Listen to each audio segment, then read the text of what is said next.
ಸೂರ್ಯನಂತೆ ಸುಡೋ ಅಗ್ನಿ, ಮನ ತಣಿಸುವ ಮಳೆ, ಇವೆರಡು ದೂರ ಇದ್ರೇನೆ ಚಂದ. ಅಪ್ಪಿ ತಪ್ಪಿ ಎದುರಾದ್ರೆ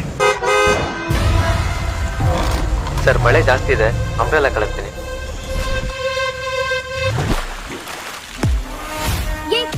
ಹಲೋ, ನಿಮ್ ದುಡ್ಡಿಂದ ಏನ್ ಬೇಕಾದ್ರೂ ಕೊಂಡ್ಕೊಬಹುದು, ಆದ್ರೆ ಸ್ವಾಭಿಮಾನನಲ್ಲ. ಈ 100 ರೂಪಾಯಲ್ಲಿ ಹೊಸ ಛತ್ರಿ ತಗೊಳ್ಳಿ, ಮುಂದೆ ಜೋರ್ ಮಳೆ ಬಂದಾಗ ಬೇಕಾಗುತ್ತೆ. ನಾನ್ ಯಾರು ಅಂತ ಗೊತ್ತಿದ್ದ ಬಿಹೇವ್ ಮಾಡ್ತಿದ್ಯಾ? ಇನ್ನೊಂದ್ಸರಿ ನನ್ ಕಣ್ಮುಂದೆ ಕಾಣಿಸ್ಕೊಂಡ್ರೆ ಸುಟ್ಟಾಕ್ಬಿಡ್ತೀನಿ. ಸುಡೋ ಅಗ್ನಿ ಪರ್ವತ ನೀನಾದ್ರೆ ನಿನ್ನನ್ನೇ ಮುಳುಗ್ಸೋ ಪ್ರವಾಹ ನಾನು. ಲೆಕ್ಕ ಈಗ ಸರಿ ಹೋಯ್ತು. ಅಹಂಕಾರದ ಅಗ್ನಿಗೆ ಸವಾಲಾಗ್ತಾಳೆ ಈ ಸಾಕ್ಷಿ.